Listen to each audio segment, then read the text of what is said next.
Right now, wherever you are, look at your hands. Go ahead. Actually do it. Notice which one you'd use to write your name, throw a ball, hold a fork. For most of you, it's the right hand. Feels natural, automatic, like there's no other way it could be. But for about 1 in 10 people watching this, it's the left hand. And here's the thing that should keep you up at night, except you're probably trying to fall asleep, so maybe it won't. That 1 in 10 ratio, it shouldn't exist. Evolution is ruthless, brutally efficient. If a trait reduces your chances of survival or reproduction, even slightly, natural selection eliminates it. Sometimes fast, sometimes slow, but it always eliminates it eventually. That's how evolution works. It's not personal, it's just math. Traits that help you survive spread through the population. Traits that hurt you disappear. Simple. Except left-handedness hasn't disappeared. It's been around for at least 500,000 years, probably longer. Cave paintings show it. Ancient tools prove it. Fossilized teeth where patterns reveal it.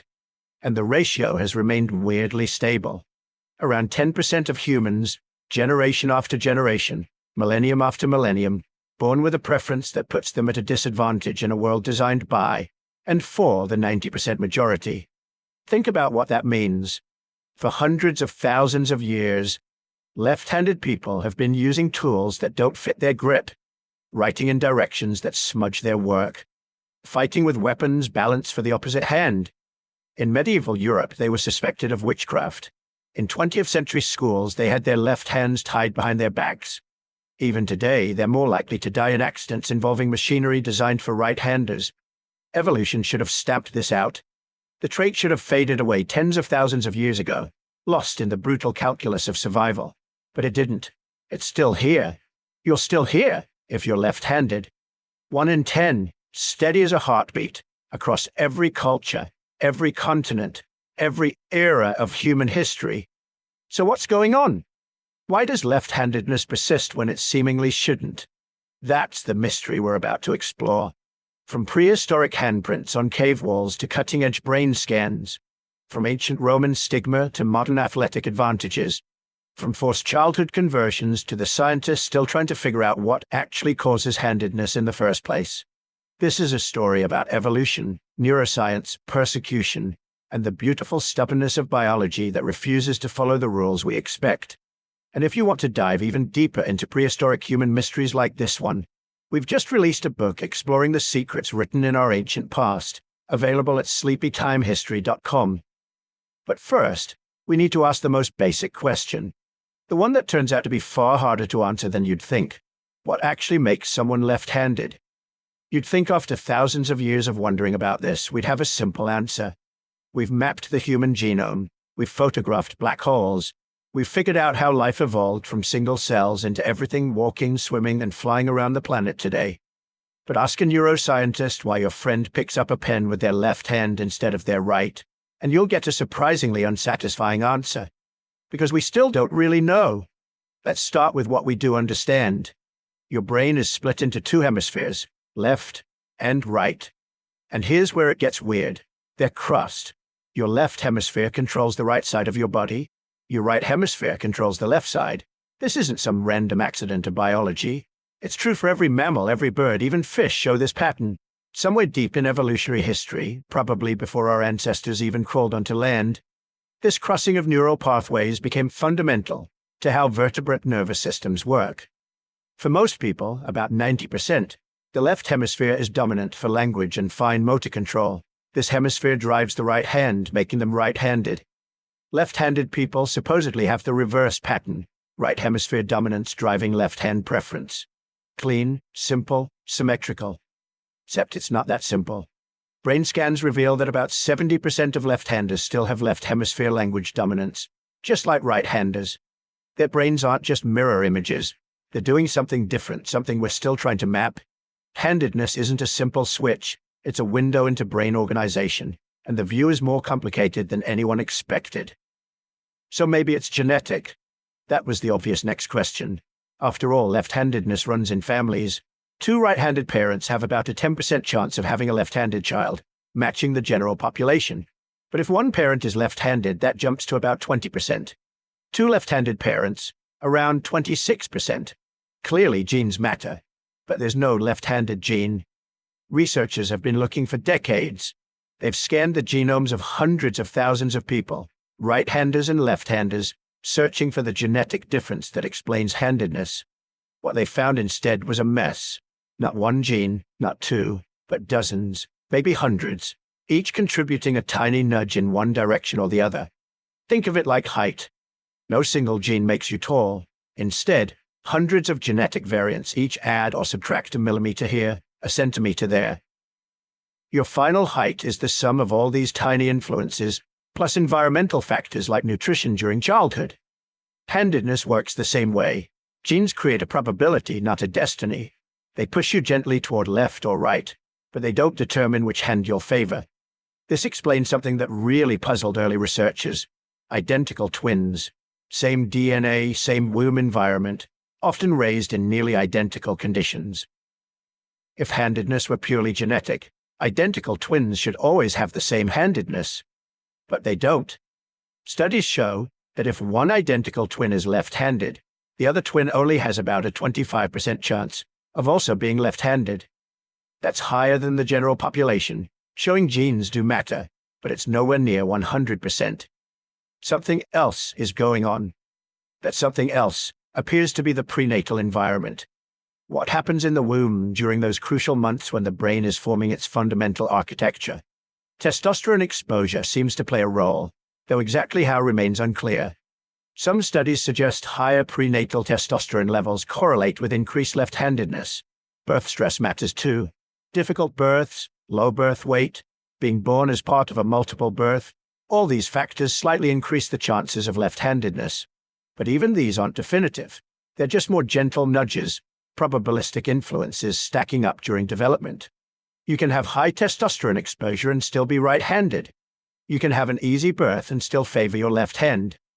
Biology is building handedness from dozens of inputs, genetic and environmental, none of them controlling the outcome alone. And here's something that complicates the picture even further.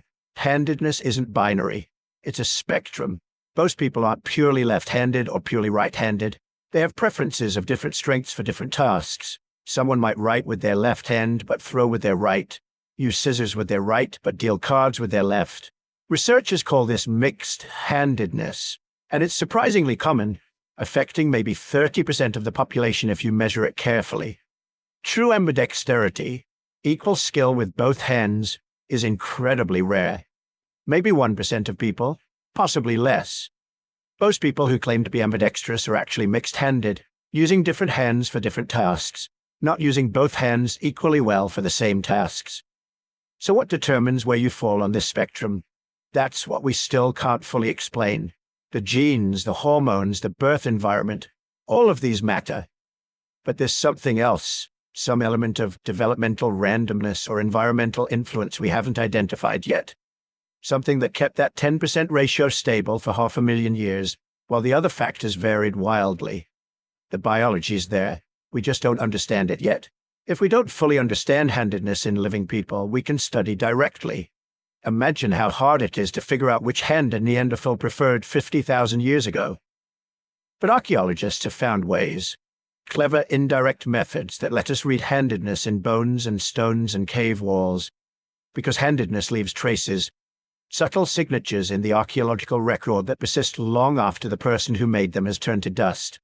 The first clue is in the teeth. This sounds bizarre until you understand what our ancestors used their teeth for. They weren't just for eating. Teeth were tools, a third hand for holding materials while both actual hands did fine work.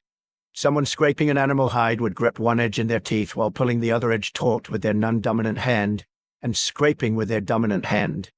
Someone making cord from plant fibers would hold the material in their teeth while twisting with their hands. This leaves marks, microscopic scratches on the front teeth, where patterns that show the angle and direction of repeated action. And here's what's remarkable. These scratches are directional. Right-handed people working with materials in their teeth create scratch patterns that angle from upper left to lower right.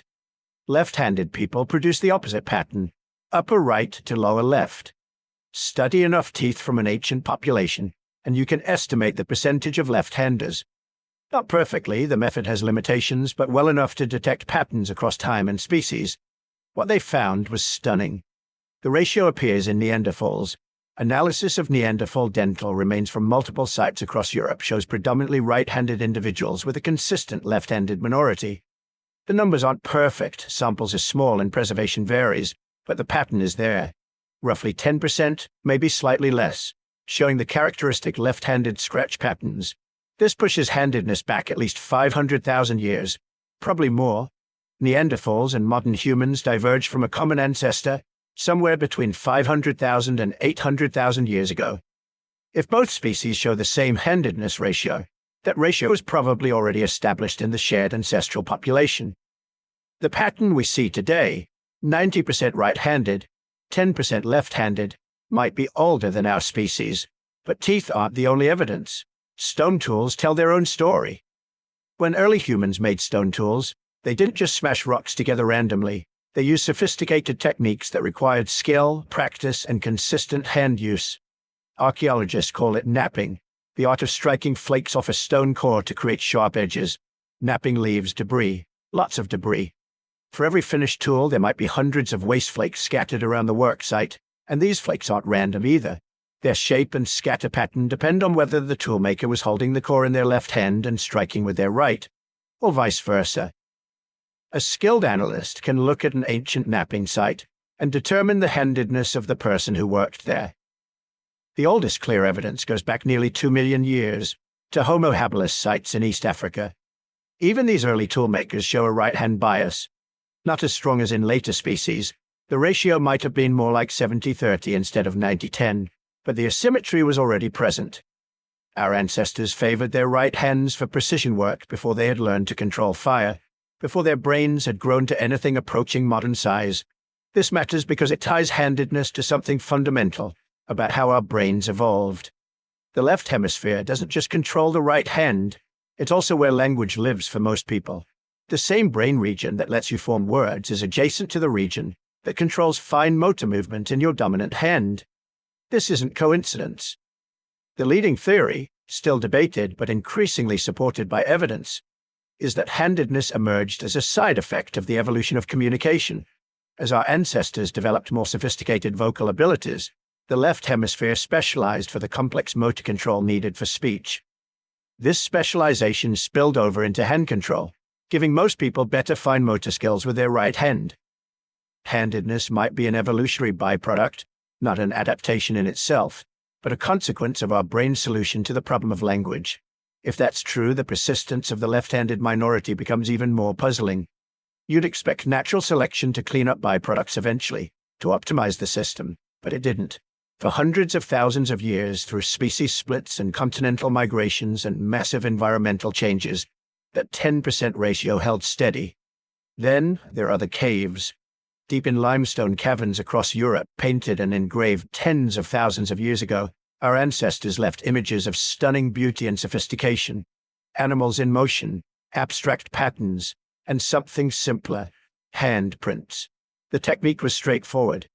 Place your hand against the cave wall, fill your mouth with pigment mixed with water or fat, and blow. The pigment sprays around your hand, leaving a negative image, a stencil of your palm and fingers preserved in stone. At sites like Lascaux in France and El Castillo in Spain, these hands cluster by the dozens, sometimes hundreds, a crowd reaching across millennia to touch us. Most are left hands. At first glance, this seems to suggest everyone was left-handed, a complete reversal of the modern pattern. But think about the mechanics. To blow pigment effectively, you need your dominant hand free to steady yourself or hold the blowing tube. You place your non-dominant hand on the wall. Right-handed people would place their left hands. The predominance of left-hand prints actually confirms right-handed dominance. But not all the prints are left hands. A persistent minority, roughly 10 to 15% depending on the cave, are right-hand prints. Left-handers placing their non-dominant hands on the wall while they blew with their dominant right hands. Even in this ancient act of art-making, the ratio appears. It's everywhere you look in the deep past. Whenever archaeologists find a way to detect handedness in ancient populations, the same pattern emerges, predominantly right-handed, with a stable left-handed minority. This consistency across hundreds of thousands of years, across multiple human species, across every continent our ancestors reached, suggests the ratio isn't random. It's maintained by something, some balance of evolutionary pressures that we're still trying to understand. Maybe the 10% isn't a flaw. Maybe it's the solution. So here's the problem that should keep evolutionary biologists awake at night. If right-handedness provides clear advantages, if it makes you more compatible with the tools and weapons everyone else is designing, if it helps you coordinate better in group tasks, the natural selection should have eliminated left-handedness hundreds of thousands of years ago. Evolution is ruthlessly efficient at removing disadvantages. A trait that reduces your survival or reproductive success by even a small percentage gets weeded out over enough generations. We're not talking about dozens of generations here. We're talking about 30,000 generations of modern humans, plus hundreds of thousands of generations before that in ancestral species. That's enough time to eliminate traits that are vastly more subtle than handedness. Yet left-handers persist. Not just persist, they maintain almost exactly the same percentage across all human populations, throughout recorded history, probably throughout prehistory. This isn't random genetic drift. This is a ratio being actively maintained by evolutionary forces we're only beginning to understand. The answer might be violence, which sounds dark, but stay with it because the evidence is surprisingly robust. It's called the fighting hypothesis, and it starts with a simple observation. If you're right-handed and you spent your whole life fighting other right-handed people, you've learned to read and counter right-handed attacks. Your muscle memory is calibrated to defend against right-hand strikes. Then you face someone left-handed. Everything's mirrored. The angles are wrong. Your practice defenses don't work as well. You're suddenly fighting someone whose every move feels backwards, unpredictable. You're at disadvantage. This isn't just theory. Modern combat sports data supports it. Left-handed fighters are statistically overrepresented at elite levels in boxing, fencing, and mixed martial arts. Not because being left-handed makes you intrinsically better at fighting, but because you spend your career training against right-handers while right-handers get less experience against you. You're a constant surprise. They're familiar territory. Studies have quantified this advantage. In professional boxing, left-handers make up about 10% of the general population, but roughly 20% of top-ranked fighters. In Olympic fencing, the bias is even stronger. The surprise element provides a real, measurable advantage in combat. But here's where it gets really interesting. The advantage only works if you're rare. This is what evolutionary biologists call frequency-dependent selection. The fitness of a trait depends not on the trait itself, but on how common it is in the population. Left-handedness provides an advantage specifically because most people are right-handed. If everyone were left-handed, there'd be no advantage. If the population were 50-50, the advantage would disappear. Each side would be equally familiar with the other. The math creates a natural equilibrium. As left-handers become more common, their advantage shrinks. As they become rarer, their advantage grows. There's a sweet spot where the benefit of the surprise advantage exactly balances the costs of living in a right-handed world. Mathematical models of frequency-dependent selection, when you plug in reasonable estimates for the combat advantage and the various disadvantages of being left-handed, predict an equilibrium right around 8 to 12%, which is exactly what we see. That can't be coincidence. The ratio isn't maintained despite selection. It's maintained by selection, by competing pressures that balance at roughly 10% left-handed. But there's another layer. The equilibrium shifts depending on how violent a society is. Anthropologist Charlotte Forey conducted studies comparing left-handedness rates across traditional societies with different levels of endemic violence. Societies with higher homicide rates, where fighting skill mattered more for survival and reproduction, showed slightly higher percentages of left-handers. Peaceful societies showed slightly lower percentages. The pattern held across multiple cultures on different continents. The interpretation is elegant. In peaceful, highly cooperative societies, the disadvantages of left-handedness outweigh the combat advantage. Shared tools are designed for right-handers. Coordinated work goes smoother when everyone's dominant hand is the same. Left-handers face costs without reaping many benefits. Their percentage drops slightly. In violent societies where combat skill might determine whether you live long enough to have children, the surprise advantage becomes more valuable. The equilibrium shifts upward.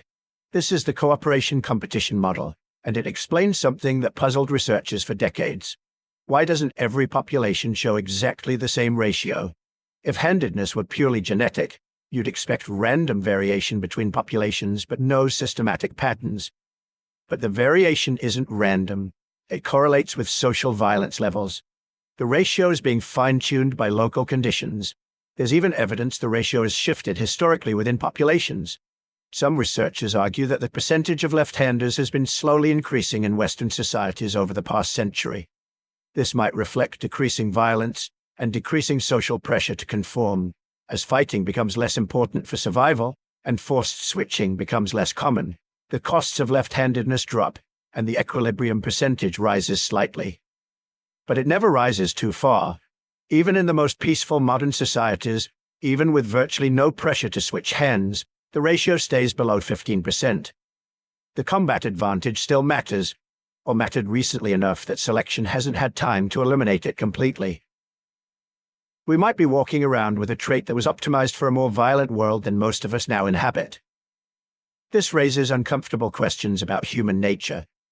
The fighting hypothesis suggests we maintained genetic diversity for violence effectiveness over hundreds of thousands of years, that our brains were shaped by selection pressures that valued surprise in combat, that roughly 10% of every human population carries a trait whose primary evolutionary advantage is making them harder to kill in hand-to-hand fighting. Maybe this explains why the ratio is so consistent across cultures.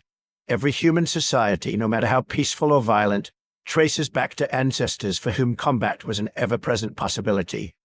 We all descend from populations where the fighting advantage mattered. The ratio got locked in deep in our evolutionary past, during times when violence was common enough to shape the human genome. And it's still there, written into roughly 10% of us, a permanent reminder that we evolved in a world where knowing how to fight could mean the difference between leaving descendants and disappearing from history. By the time writing appears and history starts keeping score, that evolutionary tug-of-war over handedness is already ancient. The fighting advantage is still there, humming quietly in the background. But now something new begins to layer over it. Culture. Humans start telling stories about the world, and those stories begin to cling to the body, to particular features, to particular sides. And for some reason, the left side becomes the one the stories don't like. You can see it in the language itself.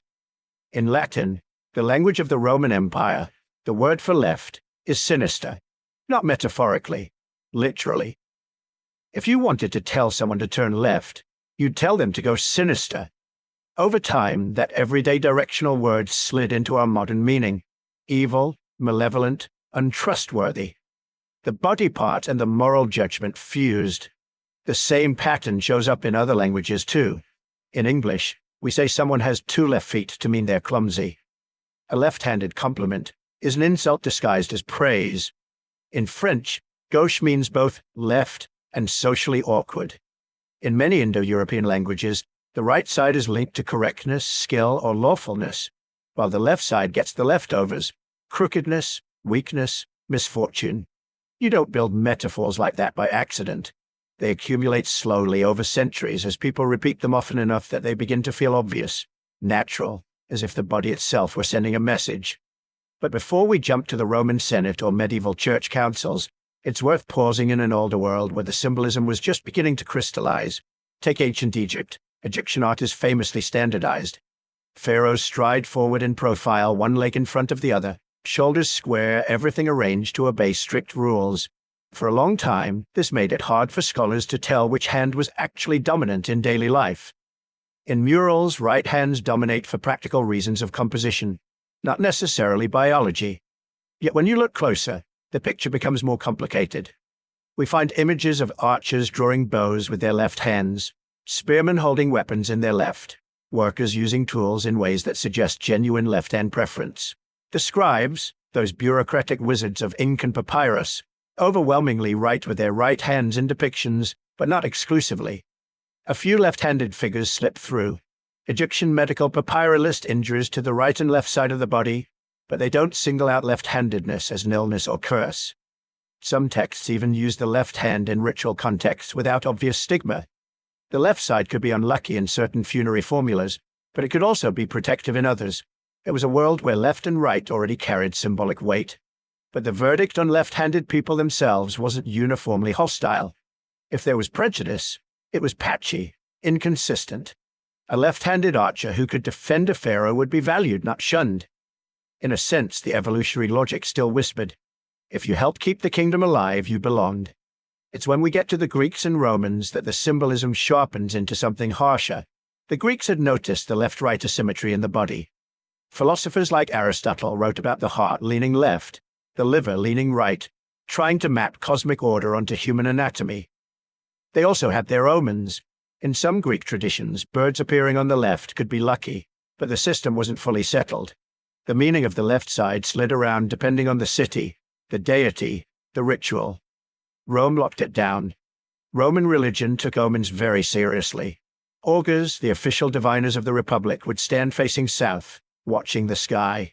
Birds flying to one side signaled favor from the gods, birds to the other signaled trouble. The problem is that orientation plays tricks with words.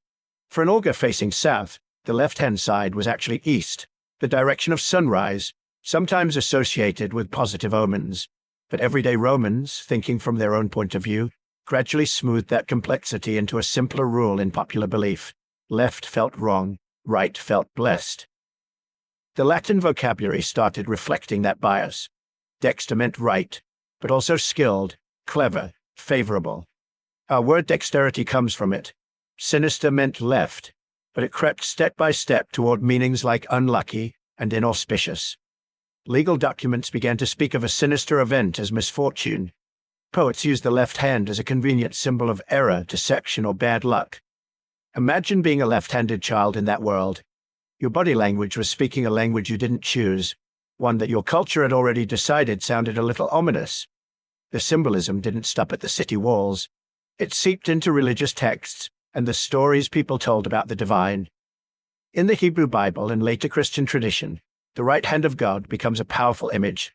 The Psalms speak of God's right hand upholding the faithful, shattering enemies, planting the righteous in safety. In the New Testament, Christ is described as seated at the right hand of the Father, the place of highest honor. The right hand isn't just a direction, it's a metaphor for power, protection, and favor. Then there's the more chilling image from the Gospel of Matthew, where at the final judgment, the shepherd separates sheep to his right and goats to his left. The blessed go to the right, the condemned go to the left. Later, theologians and preachers would elaborate on this contrast, using right and left as shorthand for saved and damned. They weren't talking about handedness directly, but if you were already living in a culture where left meant sinister and right meant righteous, the association settled deeper into the bones. Meanwhile, far from the Mediterranean, other civilizations were drawing their own invisible lines through the human body. In ancient China, ideas of harmony and order shaped everything from city planning to handwriting. Calligraphy wasn't just writing, it was a moral and aesthetic discipline. The brush was usually held in the right hand, not because left-handedness was seen as demonic, but because scribal technique, stroke order, and the physical layout of characters had been standardized around right-handed movement. A child who tried to write with the left would smudge ink, drag sleeves across wet characters, and disrupt the visual balance of the page. Teachers corrected this not as a spiritual emergency, but as a practical problem. Over time, though, practical corrections hardened into social expectations. In some historical periods, left-handed writing or eating was strongly discouraged, especially in educated families. Manuals on proper conduct assumed the right hand as the correct one for polite behavior. Japan, heavily influenced by Chinese writing and etiquette, developed similar expectations.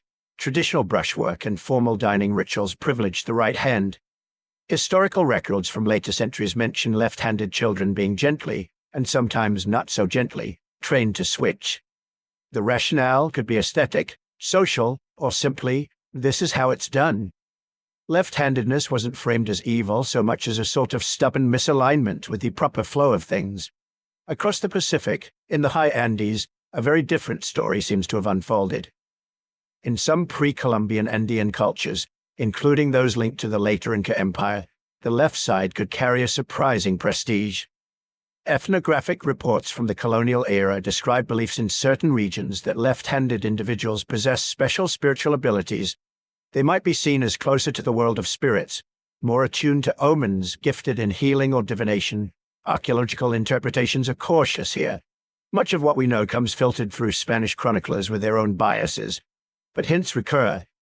In some Indian cosmologies, dualities were central: upper and lower, male and female, left and right.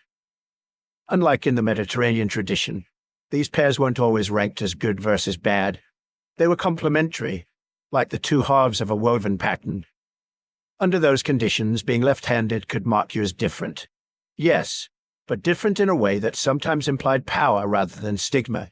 It's a rare counter-narrative, a place where the left hand might be a sign of favor instead of a warning label. Put all of this together, and a pattern emerges. The biology that produced roughly 10% left-handers was universal. The stories layered on top of that biology were anything but. Some cultures quietly nudged left-handers into the right-handed mold for practical reasons. Others wrapped the left side in omens of misfortune. A few, like parts of the Indian world, saw something numinous there instead. The trait stayed the same, our reactions to it did not, and in the centuries that followed, those reactions would harden. What began as metaphor and mild superstition would turn into rules, punishments, and deliberate campaigns to bend the left hand into obedience. By the time Europe slides into what we call the Middle Ages, those metaphors about left and right have been marinating for centuries. They're in the language, they're in the law codes, they're in the way people talk about God. All that's missing is fuel. Christianity provides it. When the Roman Empire Christianizes, the old vocabulary doesn't vanish, it gets baptized. Those scriptural images of the right hand of God and the condemned standing on the left at judgment are repeated in sermons, copied in manuscripts, painted in church frescoes. Over generations, the symbolic left side slowly fuses with a new, more terrifying figure: the devil. You can trace it in the way preachers and theologians start to talk. The right hand becomes not just fortunate, but righteous. The left hand becomes not just unlucky, but morally suspect. In some medieval texts, the left hand is explicitly referred to as the manus diaboli, the devil's hand. This didn't mean that every left-handed peasant was automatically seen as possessed. Reality is usually more complicated than that. But it did mean that if your body favored the left, you were starting the game with a penalty. Imagine being a child in a small village in the year 1200. You don't read Latin, you don't know what sinister means, but you do know that the priest stands at the altar and raises his right hand to bless the congregation. You know that in icons and paintings, Christ sits at the right hand of the Father, and the damned are pushed off to the left. You hear stories of the devil whispering over someone's left shoulder, of evil approaching from the left side, of demons clawing at the left-hand path, and every time you reach for a spoon, or a stylus, or a tool, your left hand moves first. In that world, handedness isn't a private quirk. It's a visible sign that other people can notice and interpret. And in an age obsessed with hidden sin, visible signs matter. We see this anxiety spill over into one of the most chilling institutions of the late medieval and early modern world: the witch trials. The peak of witch hunts comes later, in the 16th and 17th centuries, but the groundwork is laid in medieval theology and folklore. The idea that humans can make pacts with Satan, receive marks on their bodies, gain unnatural powers, all of that begins to crystallize in the later Middle Ages. And when authorities go looking for evidence of such alliances, they look at the body. They search for extra nipples, strange moles, reversed birthmarks. They watch how the accused crosses herself, how she spins wool, how she holds a knife. In some regions and manuals, left-handedness appears quietly on the list of suspicious traits. A woman, or man, who favors the left might be noted as perverse, contrary, unnatural. Not proof on its own, but one more stone on the scale.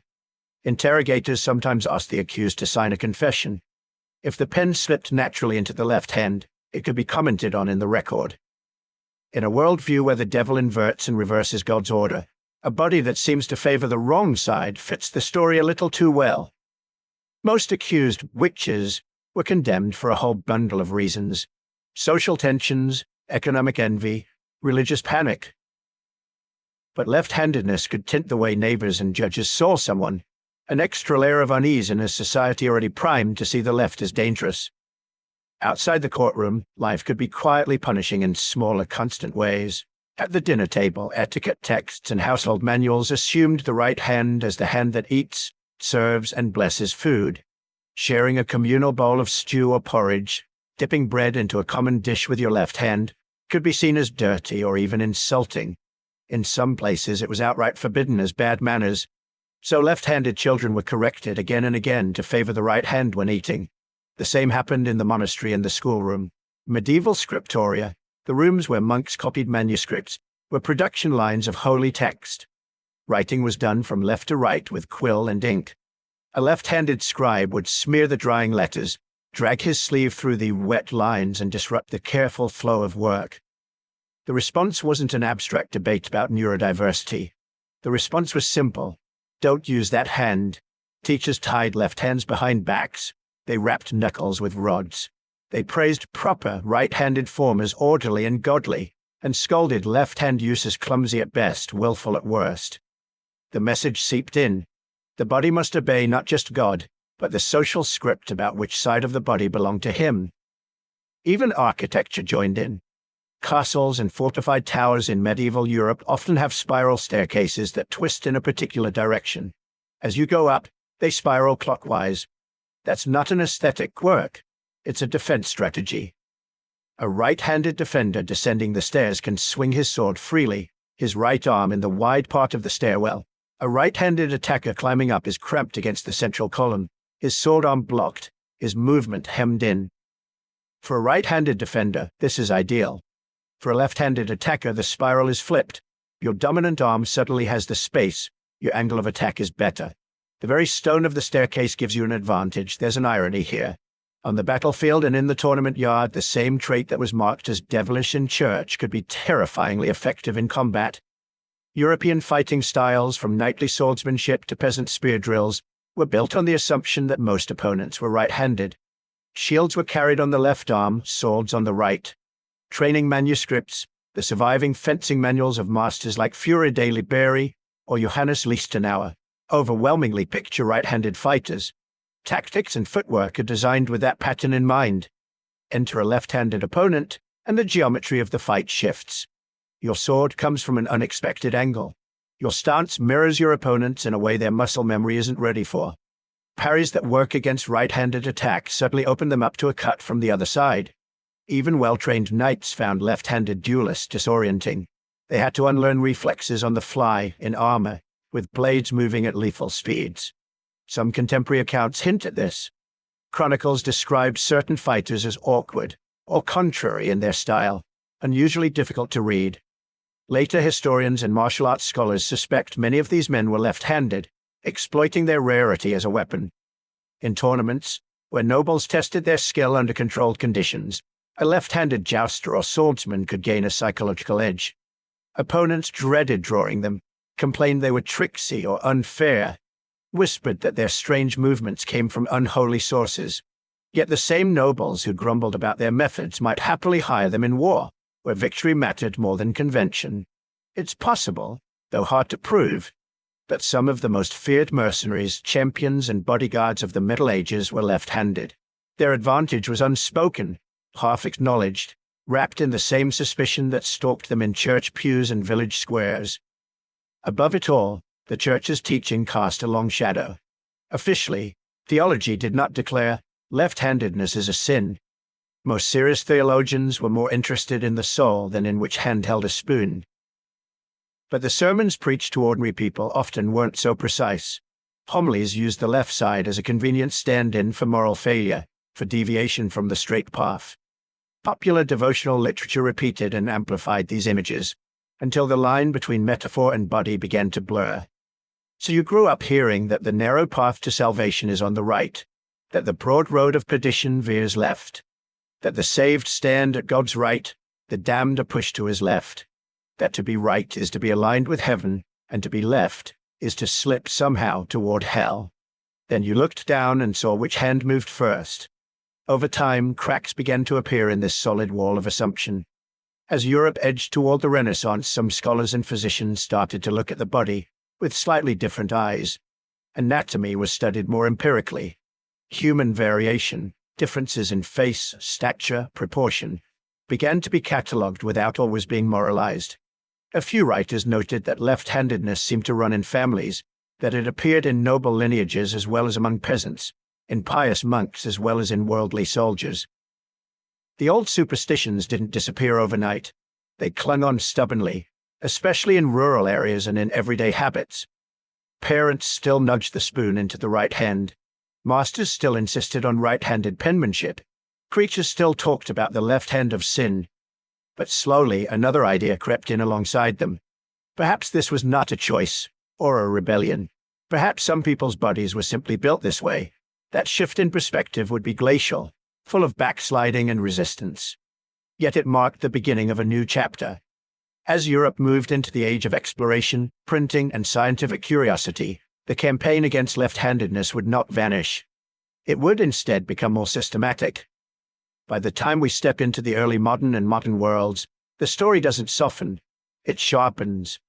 Those vague medieval suspicions about the left side harden into something colder, more organized, and, crucially, more confident in its own righteousness. The age that prided itself on reason and progress decided that the wrong hand was a problem to be fixed, not with charms or exorcisms, with discipline, and later with science. You can watch this shift unfold in the writings of 18th and 19th century doctors, teachers, and moralists. They stop talking about devils and demons and start talking about defects, perversions, and abnormal development. The language changes, but the judgment hardly does. Left-handedness is no longer ominous because it might signal a pact with Satan. It is ominous because it might signal that your brain, your character, even your moral sense is somehow malformed. In this new framing, the body isn't cursed, it's incorrect. And incorrect things, in a rational age, are to be corrected. Schools become the front line. Imagine a classroom in Victorian England around 1880.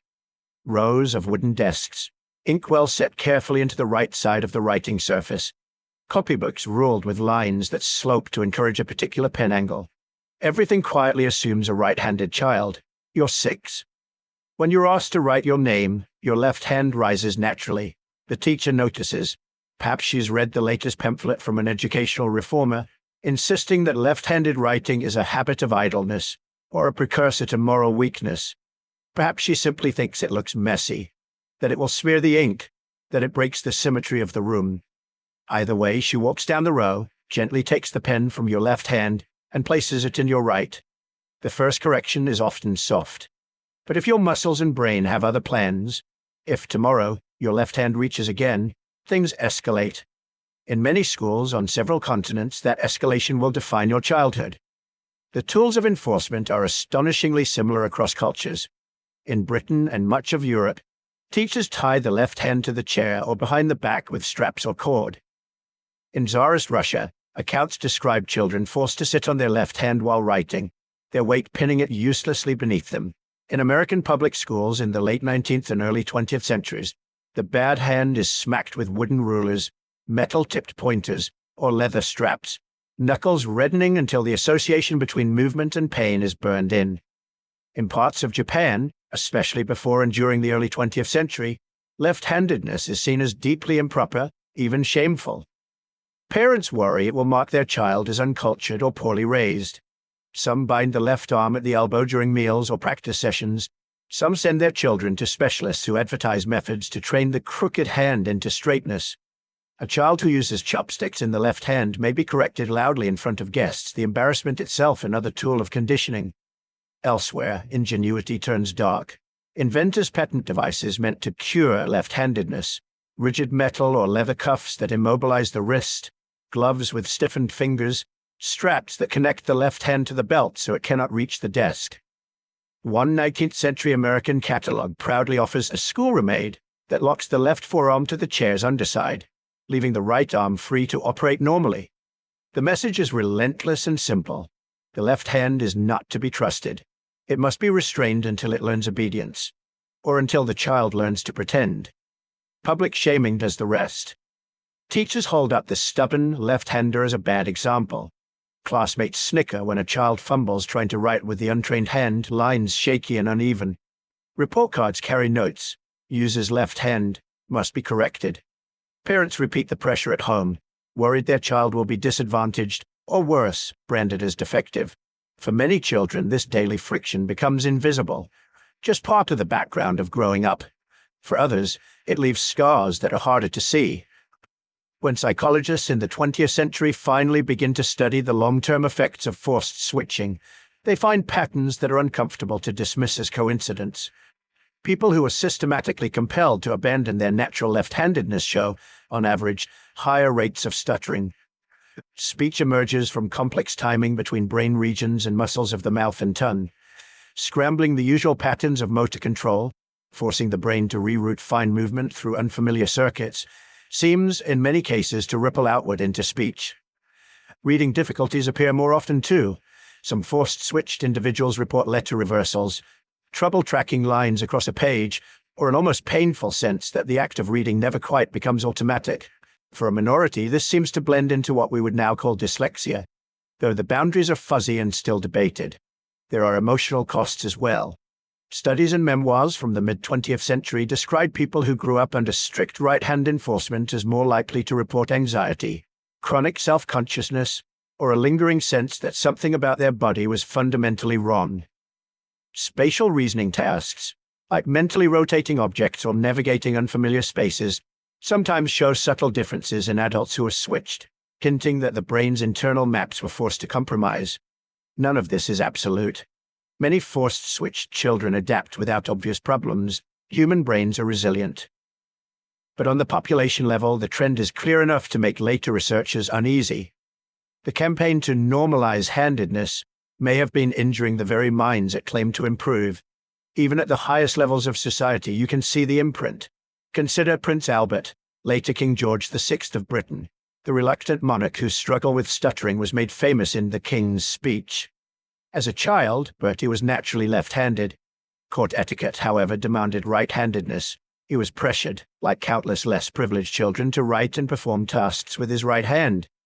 Some historians and speech specialists suspect that this forced conversion aggravated an existing vulnerability in his speech, contributing to the painful stammer that haunted his public life.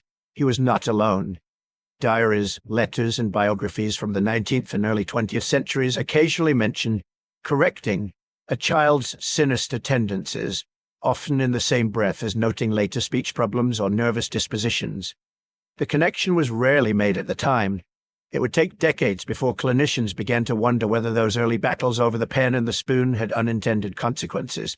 Yet the machinery that kept this campaign going did not see itself as cruel. It saw itself as scientific. In the late 1800s and early 1900s, new fields like criminology and experimental psychology emerge. Some of their pioneers are careful and nuanced.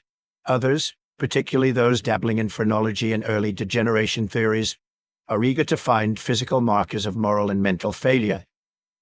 Left-handedness, already burdened with centuries of suspicion, is an easy target. Certain doctors classify it as a neurotic sign, lumped together with nervous tics and seizures.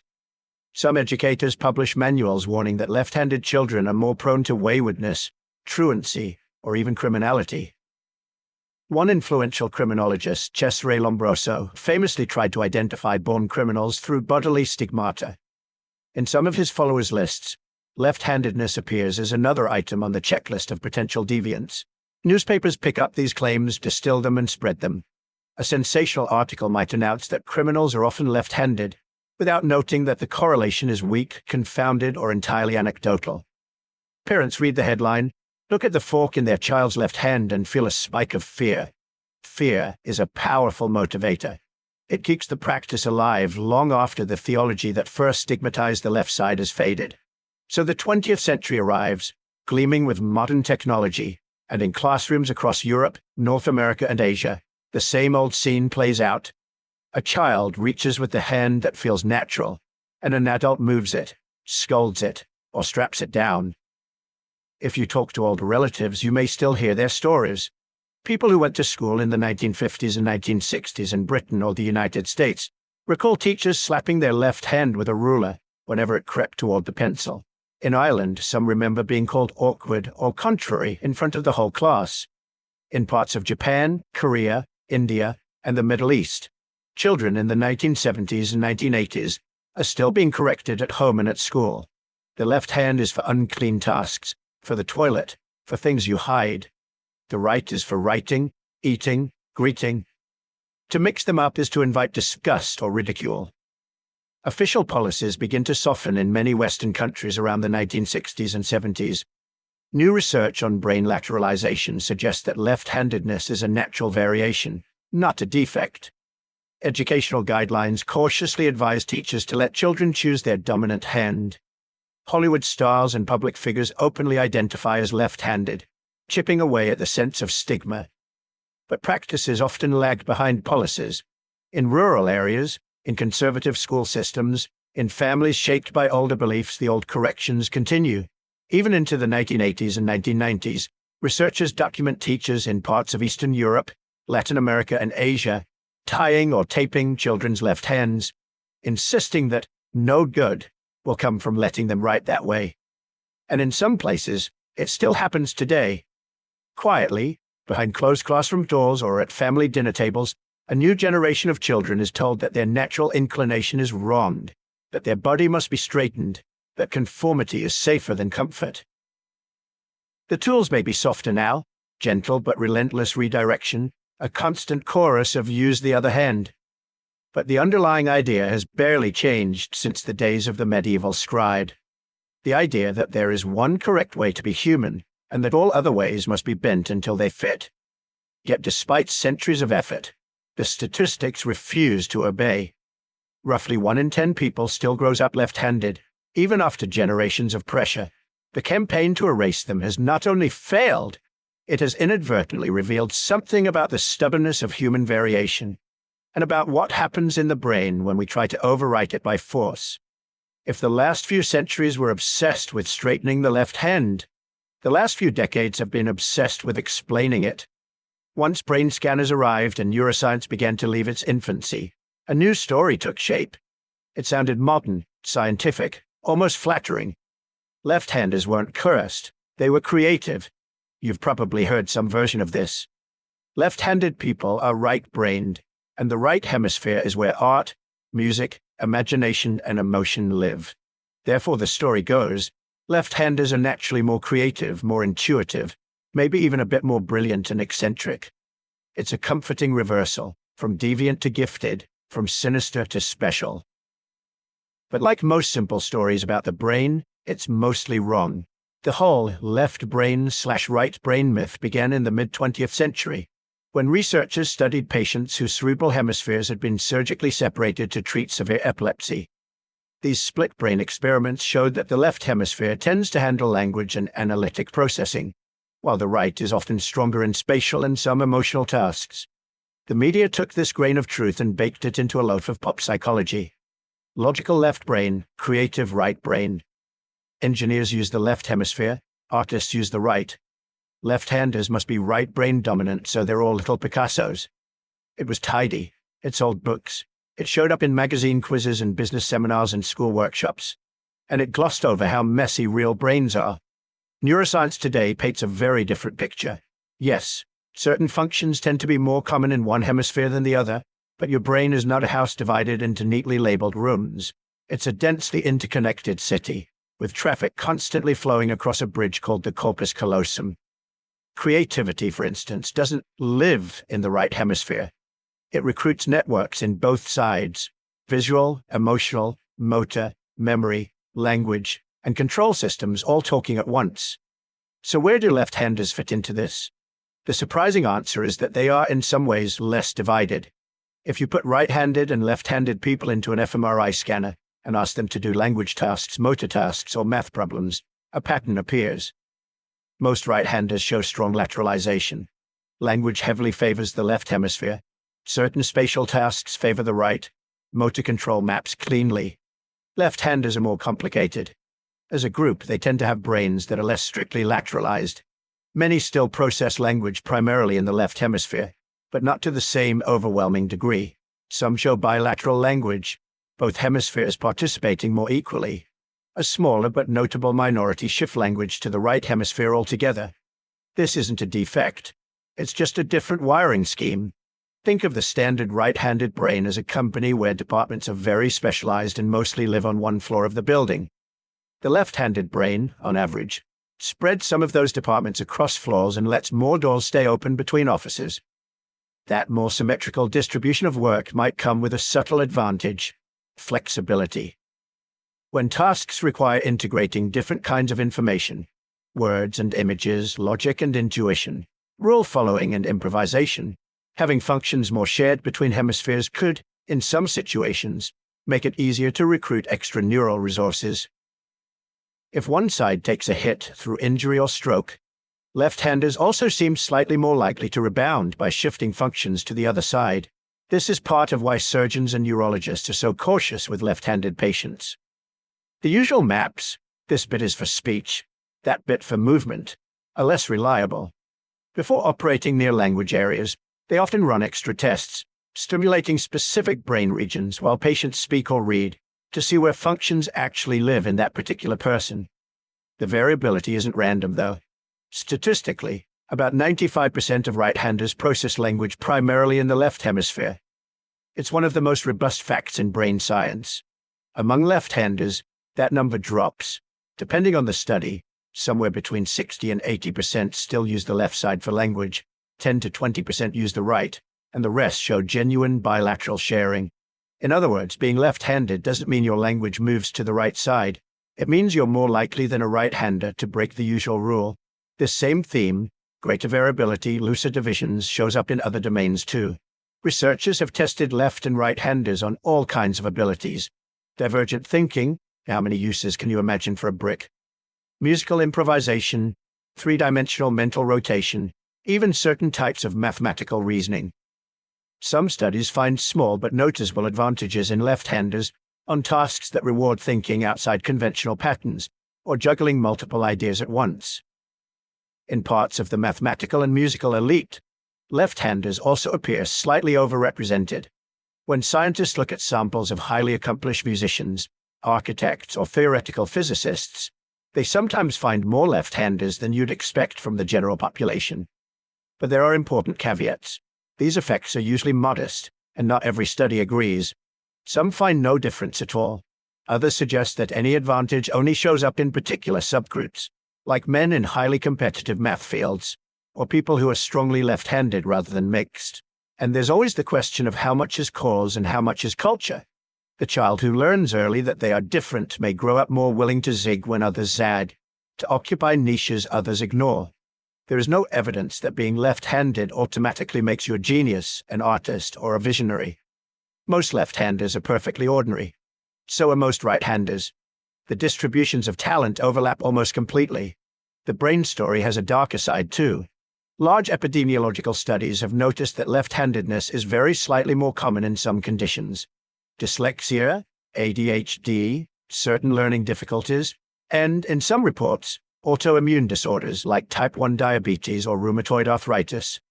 Not by a huge margin, often just a few extra cases per 100, but enough to raise questions.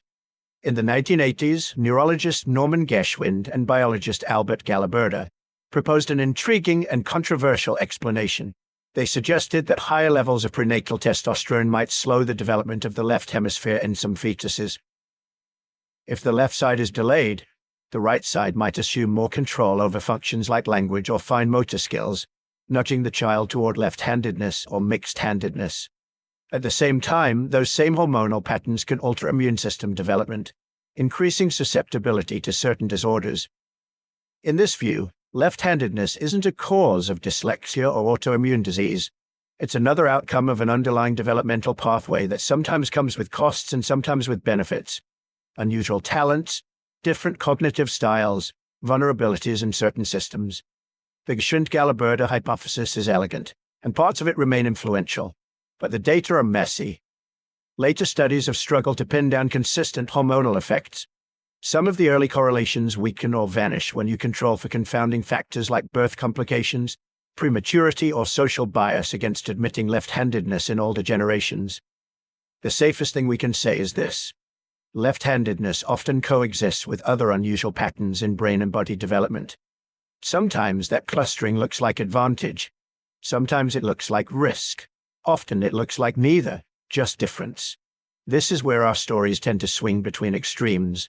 For centuries, left-handers were branded as suspicious, defective, dangerous. In reaction, 20th century popular culture sometimes flipped the script too far the other way, romanticizing them as natural geniuses, tortured artists, or secret rebels against conformity. Both impulses, condemnation and celebration, can miss the point. When we pathologize left-handedness, we turn a common minority trait into a mark of doom, ignoring the millions of left-handers living ordinary, healthy lives. When we glorify it as a golden ticket to creativity, we load people with expectations they never asked for, and erase the struggles of those who don't match the myth. The reality is more interesting and gentler.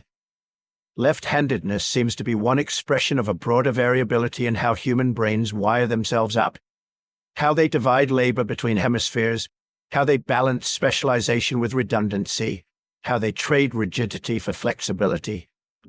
That variability likely helped our ancestors adapt to changing environments and complex social worlds. A population where everyone thinks exactly the same way is brittle. A population with many ways of mapping the world onto the brain is resilient. So when you see a left-hander writing, playing guitar upside down, or navigating a world designed for someone else's body, you're seeing the surface of something deep and ancient. The quiet diversity built into our species. Not a curse, not a superpower, just one of the many ways a human brain can be. And yet, for such a familiar trait, even now in the age of fMRI machines and genetic sequencing, we're still circling the same question. What exactly makes someone left-handed in the first place? If left-handedness is just one way to wire a human brain, it's natural to wonder about the people whose brains and hands left fingerprints all over history. Some of them we know were left-handed, as far as records allow us to know anything about small habits of long-dead people. Others live in a fuzzy space of rumor, artistic convention, and wishful thinking. Let's start with the one man every left-handed kid hears about at some point, often delivered with a mix of awe and relief: Leonardo da Vinci. If there's such a thing as a patron saint of left-handers, it's him. Leonardo is one of the rare historical figures whose left-handedness is not just a curiosity, it's actually visible in his work. His notebooks are full of what's known as mirror writing. He wrote from right to left with letters reversed, so you'd need a mirror to read them easily. People have sometimes imagined this as a code to hide his ideas from prying eyes. That's romantic, but probably backwards. For a left-hander writing with ink on rough paper, moving from right to left simply means your hand follows behind the fresh writing instead of smearing across it. What looks like a secret cipher may just be a very practical solution to a very mundane problem: wet ink and a dominant left hand. Art historians have also noticed that his drawing technique, especially in his earlier works, reflects a left-handed motion. The direction of his hatching lines, the way he shades curves, the subtle habits of a hand that prefers to pull the pen or brush in certain arcs, it all lines up with a left-hander at work. Did that actually shape the way he saw the world? It's hard to say, but Leonardo was obsessed with observation. Turbulence in water, spirals in hair, the branching of trees, the geometry hidden inside muscles and bones. A brain that distributed tasks a little differently. A hand that naturally approached lines and contours from the opposite angle of most of his peers. These might have nudged him toward noticing what others overlooked.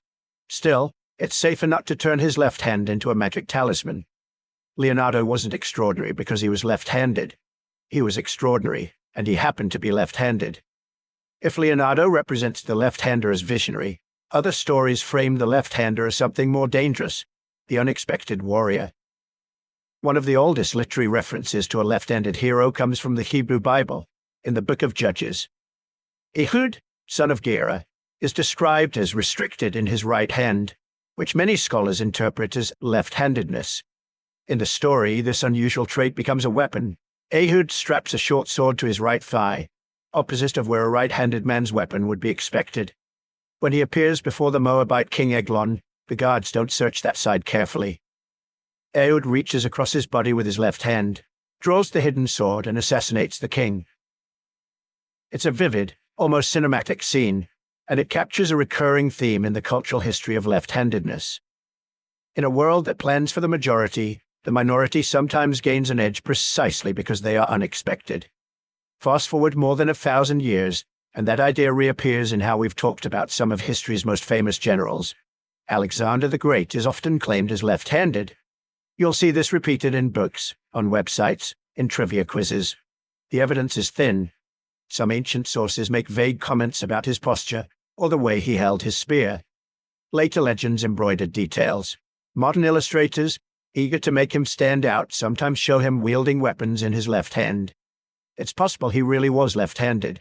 It's equally possible we're looking at centuries of people reading their own fascinations back into the past. Napoleon Bonaparte is another favorite famous lefty, whose case evaporates when you get close to it.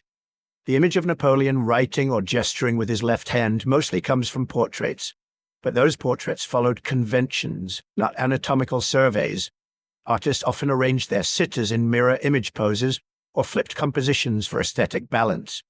Some paintings even got reversed during the printmaking process, accidentally turning right into left. Contemporary reports don't clearly mark Napoleon as left-handed, and the cultures around him were usually quick to notice and comment on such things. His supposed left-handedness is likely a trick of art history and repetition, a rumor that hardened into fact because it felt interesting. These contested cases are a good reminder that before the 20th century, no one was collecting systematic data on which hand you used for everyday tasks. Handedness was common knowledge among your family and neighbors. It was rarely written down. That makes it all the more striking when we reach a period where records are better, and we see a cluster that is very real. Modern American presidents. If you look at the list of U.S. presidents from the mid-20th century onward, something odd jumps out. For much of history, left-handers at the very top of politics are rare or unknown. Then, suddenly, they start appearing at rates far above the 10% you'd expect in the general population. Harry Truman was left-handed, though like many of his generation he was trained to write with his right hand. James Garfield is sometimes counted as left-handed or ambidextrous. He could reputedly write Greek with one hand and Latin with the other at the same time, which, if not exaggerated, suggests a very unusual motor control pattern. In the late 20th century, the pattern becomes clearer. Gerald Ford was left-handed. So was George H.W. Bush. So was Bill Clinton. So is Barack Obama. For a while, 3 consecutive presidents, Bush, Clinton, and Obama, were all left-handers. In the 1992 election, all 3 major candidates, Bush, Clinton, and Ross Perot, were left-handed. Statistically, that's highly unlikely to be random. Does this mean left-handers are somehow better suited to high office? We don't know. It could be a real signal. Perhaps traits that correlate loosely with left-handedness, comfort with standing out, different communication styles, certain cognitive patterns, offer small advantages in modern politics. It could just as easily be a coincidence amplified by media fascination. Once journalists started talking about the left-handed president's club, the pattern became a story in its own right. Whatever the reason, for left-handed children watching those inaugurations, it quietly rewrote an older script. The hand that teachers once tied behind your back was now the hand on the Bible, or on the oath of office. Beyond politics and painting, left-handers have also left a distinct mark on sound. In the world of music, especially guitars, handedness is not just a detail. It physically changes how the instrument is played. Jimi Hendrix is the most famous example. He was naturally left-handed, but instead of using a special left-handed guitar, he often took a standard right-handed instrument, flipped it upside down, and restrung it. That put the thick low strings on the bottom edge, the thin high strings on top, reversing the way the guitar's body and electronics were designed to interact with the strings. This small mechanical change altered the tension, the way bends felt under his fingers, the relationship between his picking hand and the pickup magnets.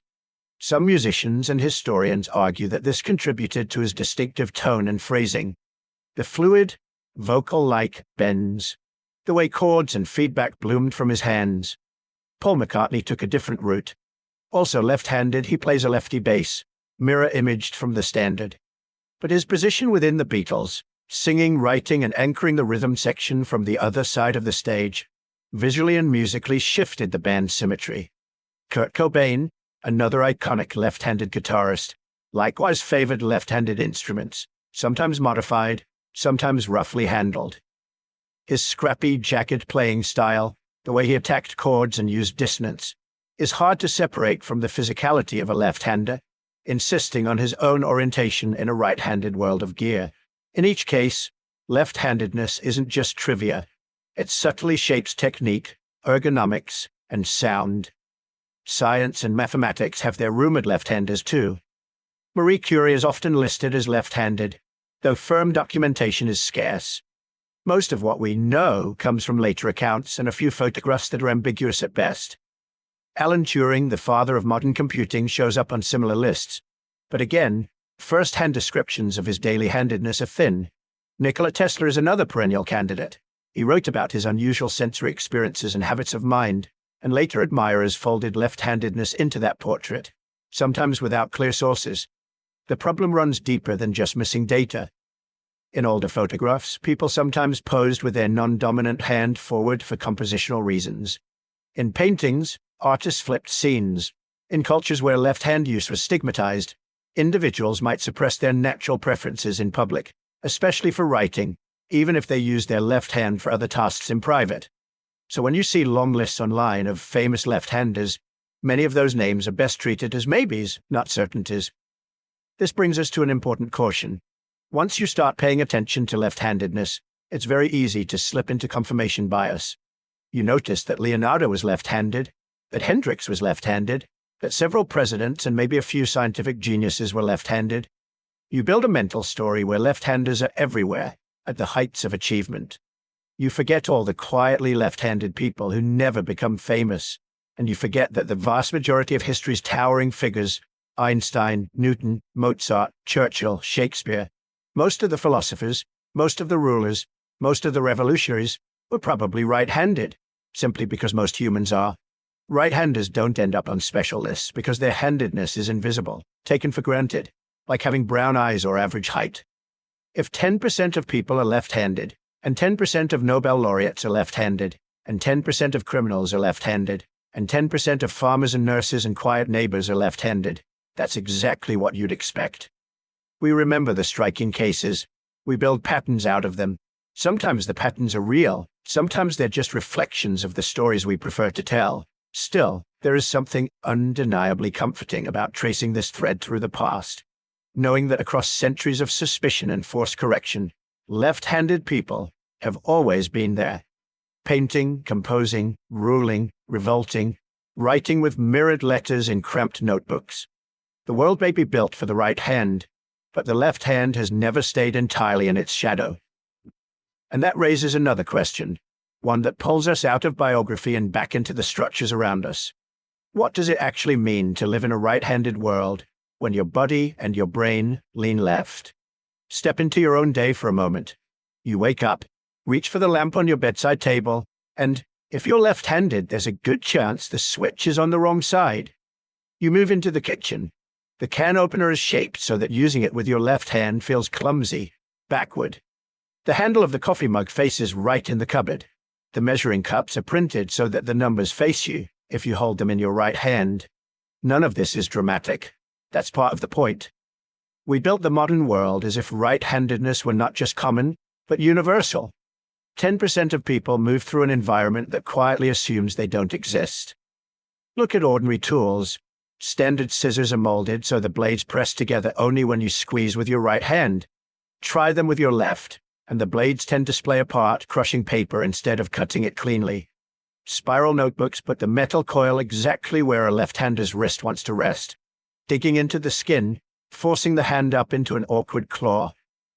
At school, one-armed desks, those little chair and desk combos, nearly always put the writing surface on the right.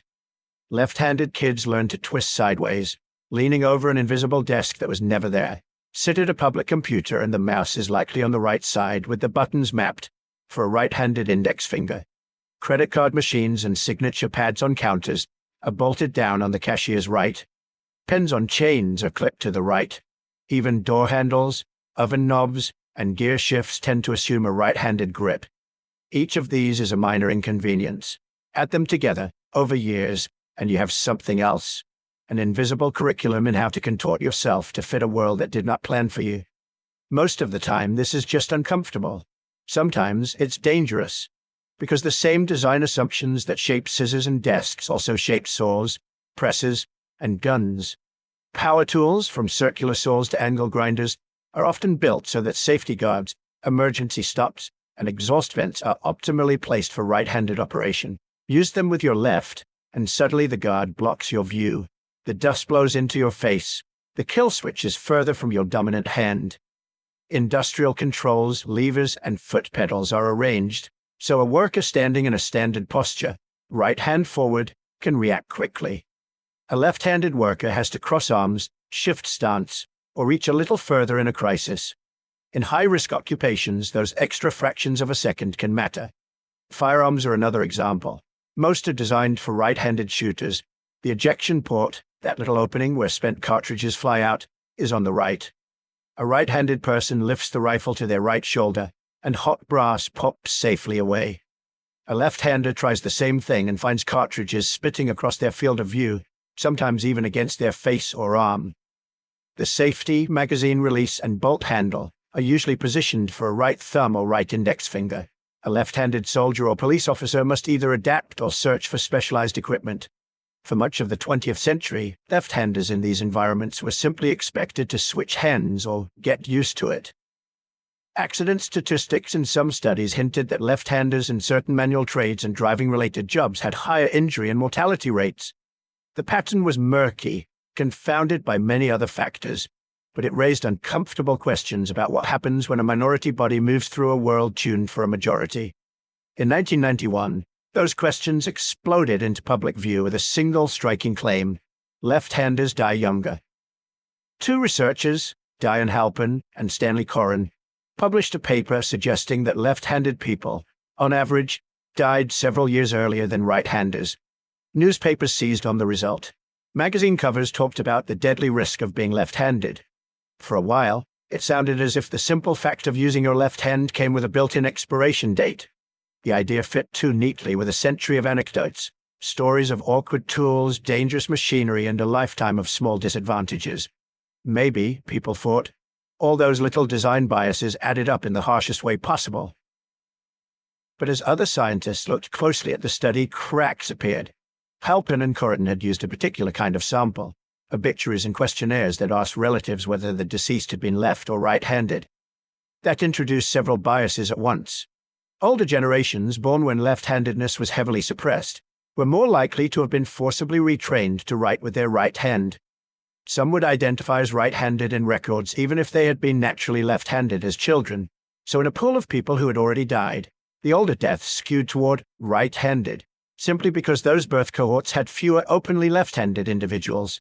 The more recent deaths, people who grew up after some of the stigma had eased, showed a higher proportion of self-identified left-handers. It created an illusion. Left-handers seemed to die younger, when in reality the categories themselves were shifting across time. When later studies used better methods, tracking living populations forward, controlling for age, health, and other variables, they did not find a clear, dramatic gap in life expectancy between left and right-handers. Today, most researchers view the lefties die younger claim as a methodological artifact, a mirage produced by changing social attitudes and flawed sampling. Still, the episode revealed something revealing about our world. It was easy to believe left-handers might be at extra risk because you can see the risks built into everyday design. Even something as simple as writing is shaped by this invisible bias. If you're right-handed and you write in English, your hand moves from left to right, pulling across the page, staying mostly behind the fresh ink or graphite. If you're left-handed, you're often forced into one of two awkward postures. Either you hook your hand over the top of the line, bending your wrist into a tight curve so your fingers come down from above the text, or you write underneath, twisting your arm so that your hand pushes across wet ink, smudging as you go. Many left-handers remember as children the gray smear on the side of their hand after a day of writing. Not a catastrophe, just another small reminder that the system was not built with them in mind. In right-to-left scripts, like Arabic and Hebrew, the situation can flip. A left-handed writer moving from right to left is now pulling the pen rather than pushing it, more like a right-handed English writer. Their hand trails behind the writing, not ahead of it. Ink smudging is less of a problem. For once, the flow of the letters and the natural movement of the left hand line up more gracefully. This doesn't turn Arabic into a secret haven of left-handedness. Stigma and cultural preferences can still exist. But it shows how even the direction of a writing system can either fight or cooperate with a particular body. Yet in some corners of life, being left-handed doesn't just mean struggle. It can offer an edge. Nowhere is that clearer than in certain sports. In interactive, opponent-based games, baseball, tennis, fencing, boxing, cricket, left-handers are consistently overrepresented at the top levels compared to their share of the general population.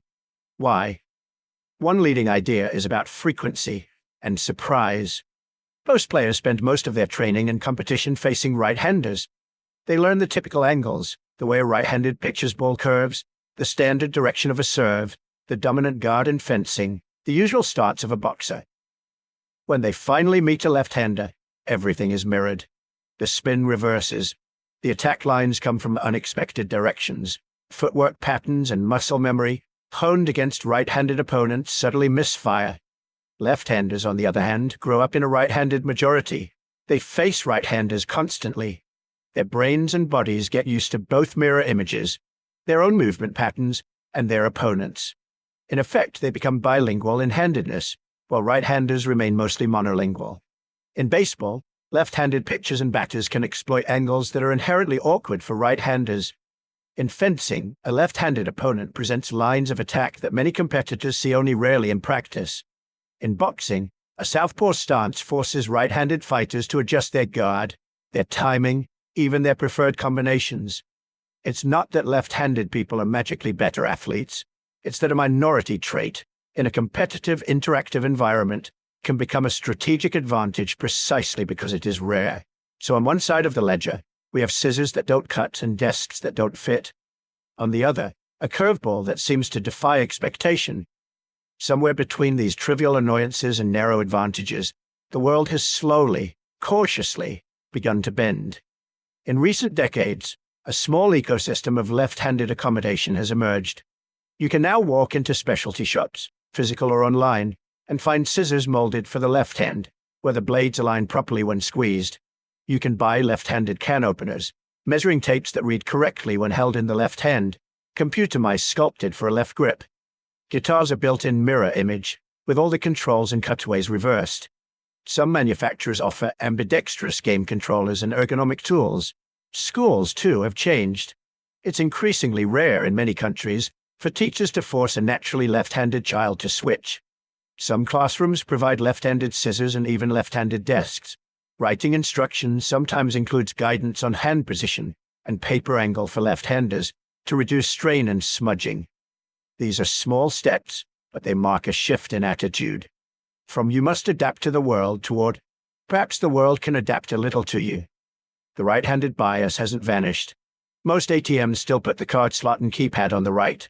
Most turnstiles ask for your dominant right hand. Most tools on a construction site will still assume a right-handed worker is in charge. But for the first time in history, the existence of left-handers is not just tolerated, or punished, or mythologized.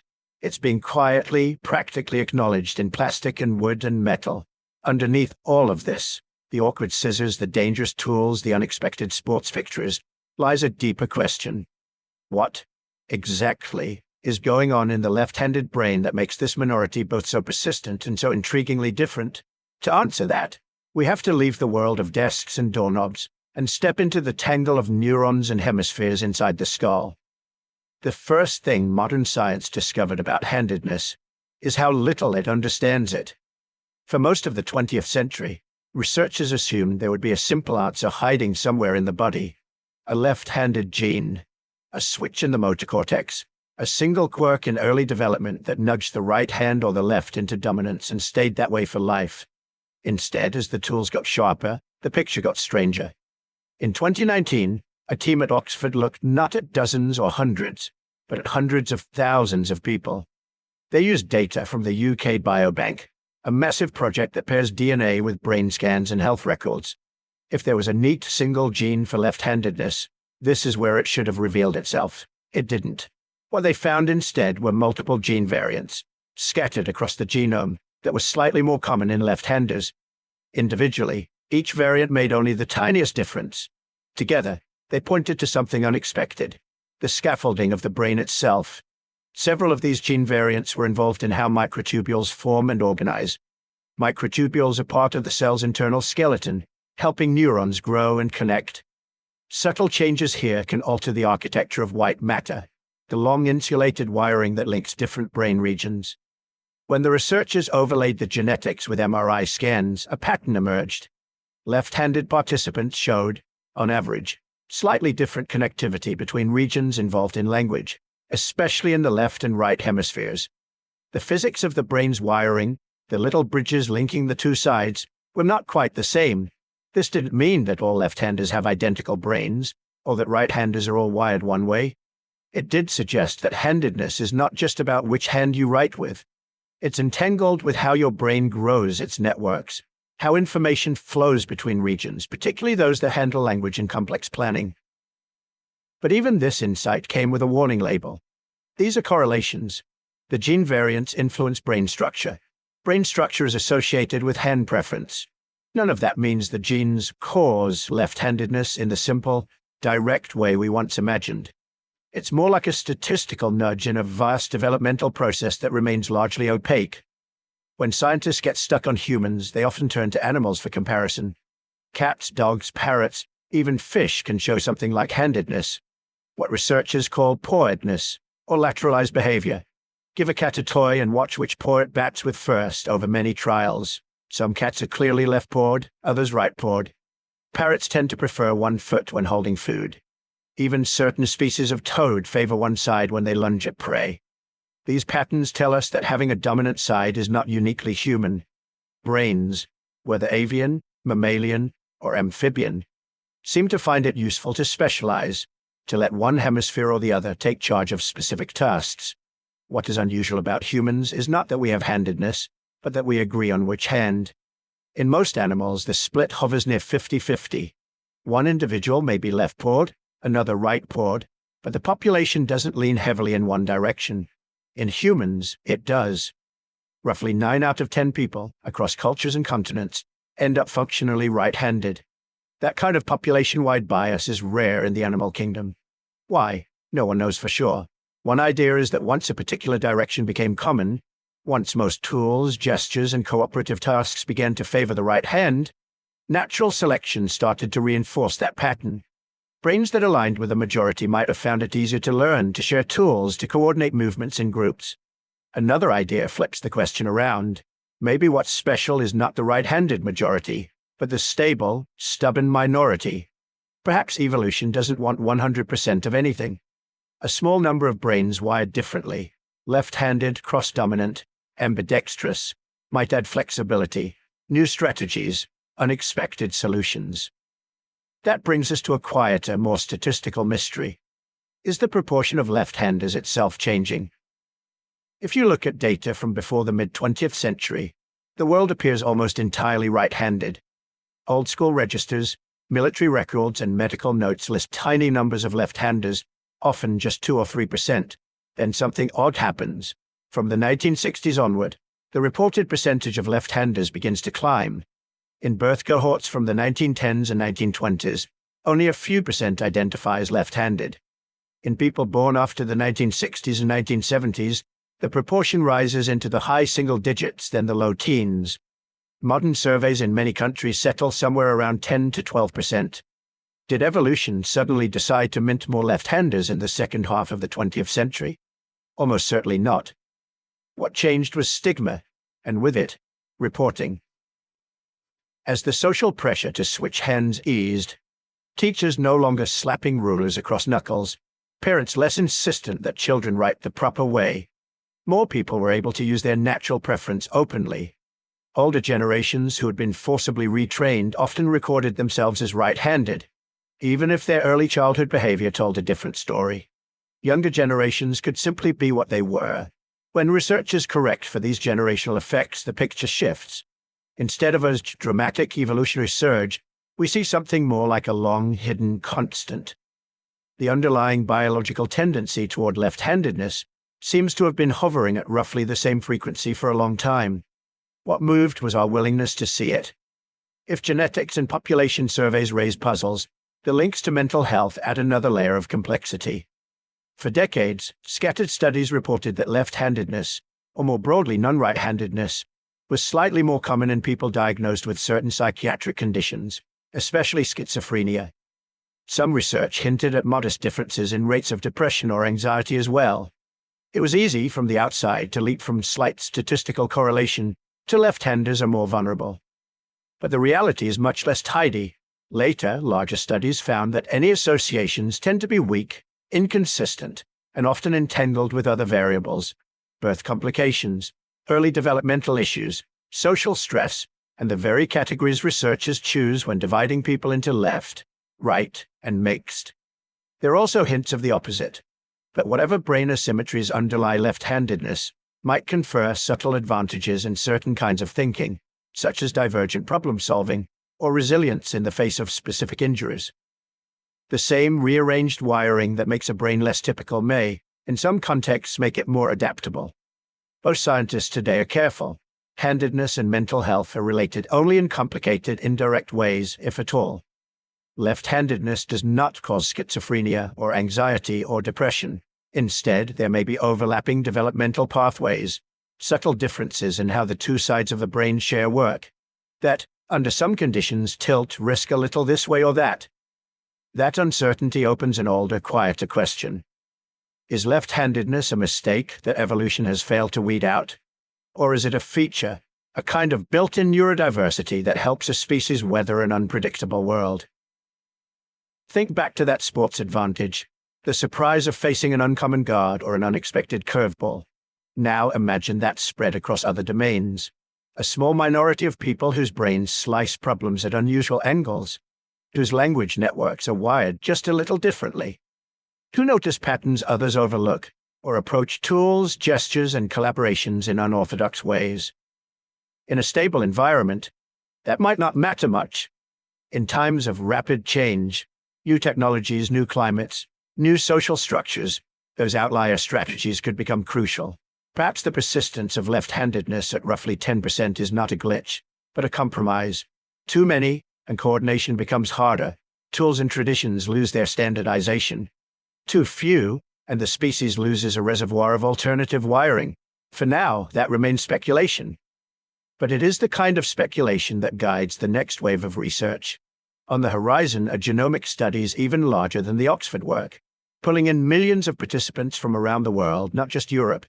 These can look not just for single genes, but for patterns of thousands of tiny variants working together, and for how those patterns interact with environment, birth conditions, early injuries, education, culture. At the same time, brain imaging is becoming more refined. Instead of static pictures, we can now watch networks activate and coordinate in real time, mapping how left and right-handers recruit different regions for language, music, spatial tasks, or emotion. Longitudinal studies can follow children from infancy, before they show any clear hand preference, through the years when that preference solidifies, tracking how the brain's asymmetries unfold. Researchers are also widening their view, comparing human-handedness with lateralization in other species more systematically. Corvids solving puzzles, octopuses choosing tentacles, chimpanzees using tools. Somewhere in those mirrors may lie the clues to why our own bias became so extreme.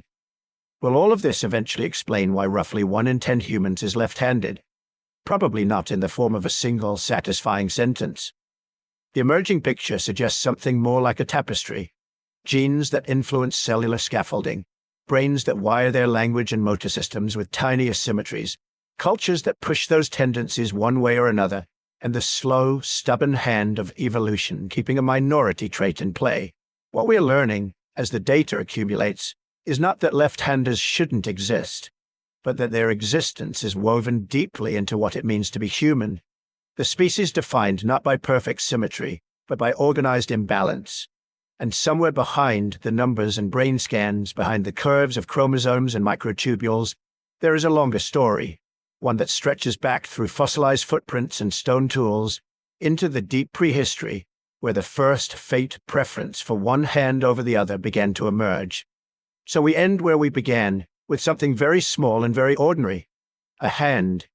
Not a glacier, not a supervolcano, not a mass extinction. Just the quiet fact that when you reach for a pen or a spoon or the light switch in the dark, you tend to reach with the same side every time. Across this whole journey, from stone tools chipped in half-light caves, to scribes bending awkwardly over right-to-left scripts, to medieval teachers rapping the wrong hand, to MRI machines humming softly in hospital basements, we've watched left-handedness do the same thing over and over, refuse to go away. Priests called it sinful. Physicians called it pathological. Parents called it a phase to be corrected. Modern scientists gave it new names: non-right-handedness, atypical lateralization, and pointed magnets and equations at it. And yet, whenever you count carefully at any time, in any place, there it is again, a stubborn 1 in 10, more or less. It bends under pressure. It hides. It learns to write with the right hand while still throwing with the left. It changes its public face on school forms and military records. But underneath, in the quiet circuits of the nervous system, in the slow dance of genes and growing neurons, the pattern persists. Maybe that's the real answer hiding inside the paradox of why left-handed people shouldn't exist but still do. Maybe evolution is not trying to iron us flat, to make every brain and every gesture perfectly symmetrical.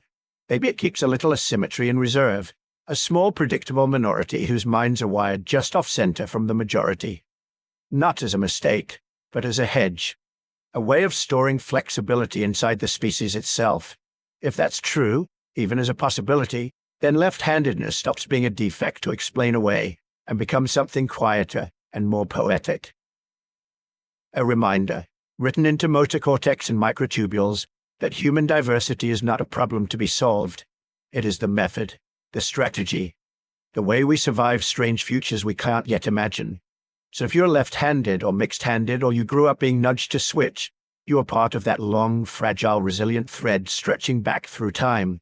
If you're right-handed, you carry it too in your ancestry, in your shared circuitry with people who do things backwards from you. Before you drift off, I'd love to hear where you are in that story. If you found this interesting, it helps a lot if you tap like, and if you want more Sleepy History dives into odd corners of the past, you can subscribe so you don't miss the next one. In the comments, tell me 2 things: where in the world you're listening from tonight, and whether you're left-handed, right-handed, or something in between. And if your mind is still awake and wandering back toward deep time, toward bottlenecks and vanished cousins and the first experiments evolution ran with our species, there's a whole book waiting for you. It's a gentle tour through the prehistoric secrets we touched on in this episode, written in the same slow, story-like style you've been hearing. You can find it at sleepytimehistory.com. For now, though, you can let the questions rest. Hands folded or tucked under a pillow left or right, the minority endures, and so do you.